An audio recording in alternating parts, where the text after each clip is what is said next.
So hi guys, welcome back for another vlog. So andito ko ngayon sa Sur. Kakababa ko lang dun sa bus station dun sa banda. Medyo mainit kaya medyo dark ako. Papunta ko ngayon dun sa may isang restaurant. Yan yung restaurant. Kasi nagugutom ako. Kain muna ako bago ako pupunta ng hotel dahil ang check-in time ko is 3 o'clock.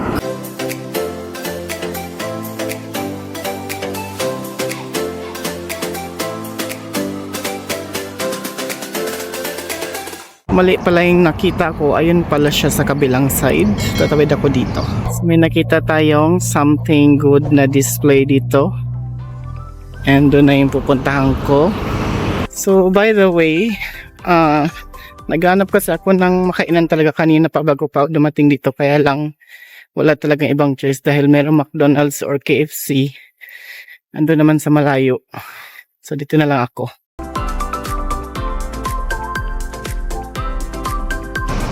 So ayan na siya. So Zaki Fried Chicken.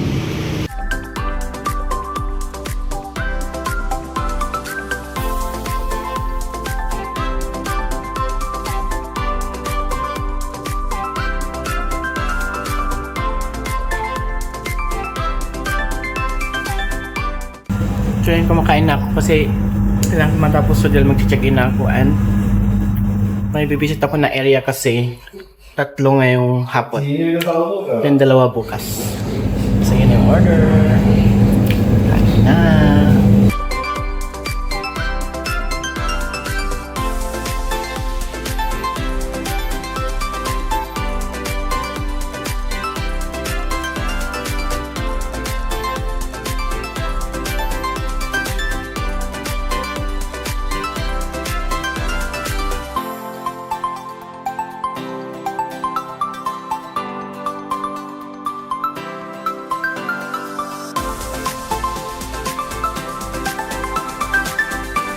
Ayan na siya. So ayan na, almost finished na kasi. Ngayon ay 2 o'clock na rin, so tamang-tama lang yan. So ayan, tapos na ako kumain. Magbubook na ako ng taxi papunta dun sa hotel. So lumabas na ako doon kasi hihintay na lang ako ng taxi. So ayan yung restaurant. So restaurant, fast food type to siya. And mostly sa mga notice ko nang pagpunta ko dito, marami silang ginagawa para i-improve yung city.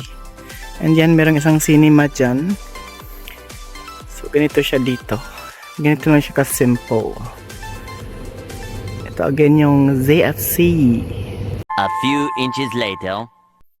So yan, nandito na ako sa hotel and ito siya.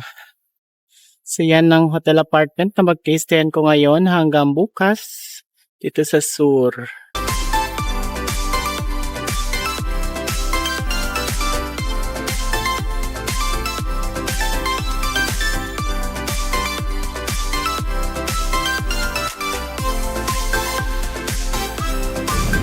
papasok na ako doon, mag-check-in kung ready na.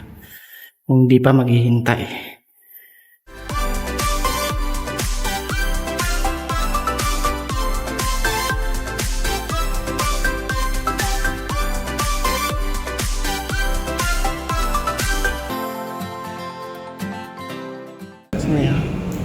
Nice display.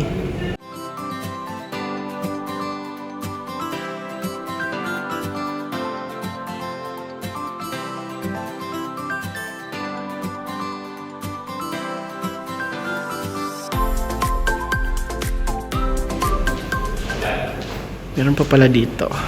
So dito papunta yung elevator. So yan, ako'y paakyat na. Naka-check-in na ako, pinag-check-in na nila ako before ng 3 o'clock. Kasi nagtanong ako kung kailangan ba maghintay, hindi na raw. Okay then. So we're on the way to the room.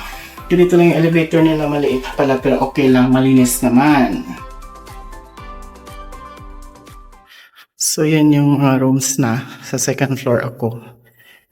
Ang room ko is part nitong room na ito. 2002 A and B. Dito ako.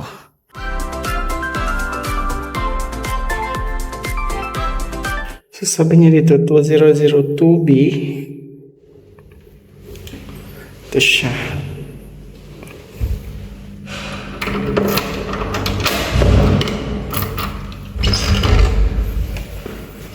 Welcome to the room. Yan na, madilim. Madilim yung room. Yan. So tayo andito na sa room. And so tignan ko yung room dahil yung aking stay ngayon or yung aking vlog na ito ay experience and showroom na rin. Kasi para mapag-isa natin. So yan na siya. Sisimula tayo dito sa door. Ilalapag ko lang tong bag ko. Dito sa... Sorry. Yan na. Yan yung nagiging issue dyan. Meanwhile, So ayun, naayos ko na yung aking camera and mag-start na tayo sa ating room tour. So before sa mga video ko na room tour is magkakaiba siya dito. Pinag-isa ko na kasi since hindi naman ganoon ka haba yung video ng room tour. So dito tayo magsisimula sa main door. So ayan ang main door. And ito yung key niya. Ang key niya actually is ano yan, manual. Hindi siya digital. Kasi ano to, 2-star hotel apartment. And nag-check kasi ako ng hotel apartment dito sa mga area or hotel din. Kaya lang hindi naman siya malapit sa beach. So naghanap ako ng malapit sa beach at malapit doon sa mga attraction na merong museum at merong ding mga ibang areas na pwedeng mabisit na malapit. So ito kasi sa around 600 meters lang mula sa beach. Kaya dito ko pinili na magstay and ano kasi ito sudden arrangement siya or nirush ko lang kagabi kasi nga nagpa-plan ako na pumunta dito kaya lang hindi dapat ako dito tutuloy pala. Punta ako ng Ibra, yung isang historical place din dito na maraming forts and castle. Kaya lang medyo may kamahalan ng hotel doon kaya ako naghanap ng ibang area na pwede mapagstayhan at mapuntahan these 2 days na weekend. So let's start now the showroom. So kagaya ng na-mention ko kanina, ito ay manual key and hindi siya yung card type. So dito sa part na to, ito yung sa after ng entrance, andyan yung mga switches. Try natin i-switch to. Ano ba ito? Wala siya. So dito tayo sa kabila. I-switch ko lang lahat ng ilaw. And ayan na siya. So ito may ref dito. Wow, bago ang ref nila. May luggage rack dyan. Ilagay ko na yung bag ko. Yung cellphone ko nasaan na. Sa ref, sa taas. May isang TV dito na 32-inch. Andyan yung kettle and may 2 water na free and may tea and coffee. Andyan yung cups. And dito meron pang isang minibar. Ano ba? Minibar ba ito or ano? Siguro sa ano to. Yung normally, nilagay lang siguro ito dahil since sa hotel apartment type siya, kailangan na isa pang fridge. Ayan yung desk phone. Wow, kulay red. Merong isang mirror. And merong menu.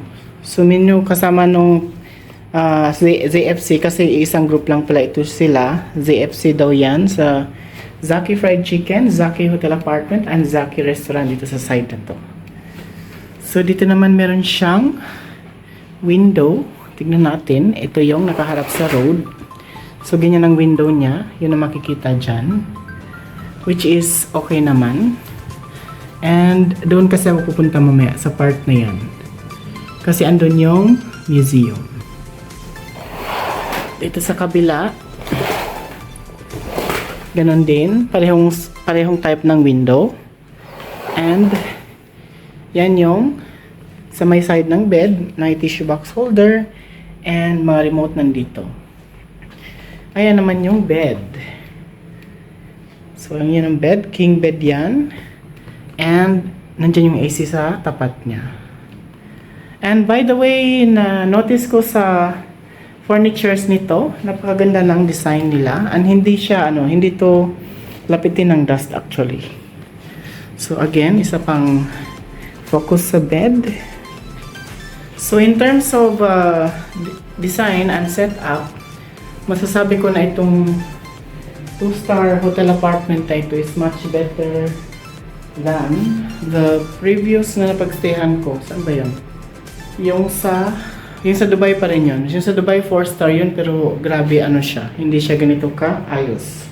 Although makikita mo naman yung detail ng paglilinis, hindi talaga siya ganun ka, hindi siya ganun ka pulido, pero pasado sa standard. So yun yun. So tuloy tayo dito sa my cabinet. So yan ang wardrobe niya. Hindi pala cabinet. Yan. So hanger as usual. Expect mo yan na ganyan talaga sa 2-star. Lalo hotel apartment ito. Meron siyang prayer mat dyan. And pwede ka mag-hanger. So ito sa kabila naman. Oh. So 2-star hotel apartment na merong L-safe. So ang L-safe niya is nakalock. Yun nga lang ang issue dyan, hindi ko na naman kailangan yan. So, hindi ko na ipapa-open. And move na tayo dito sa toilet. Or yung bathroom niya. Nandito magkasama silang dalawa. So, ganito lang siya. Simple ang design, pero may bath towel na. Merong body wash and shampoo na refillable din. Andyan yung WC niya. Medyo may defect yung sa cover. Pero, ano naman na yan, accepted as, kasi nga to, 2-star. Yan, magandang exhaust. Merong mirror dito, at ayun yung sa shower niya, heater yan. And ito yung wash basin. So, in terms of cleanliness, ang 2-star hotel na ito was very much better than the 3-star na napagstayan ko or the 4-star na napagstayan ko sa ibang area. So, ganito siya kaganda. So yan, that's the end of this vlog. Ang arrival ko dito sa Sur at ang pag-check-in ko sa Zaki Hotel Apartment. Kaya naman, please don't forget to comment kung may mga tanong ka. Paki-like na rin and subscribe sa aking channel para lagi kang updated sa aking mga next vlogs and visits. Bye!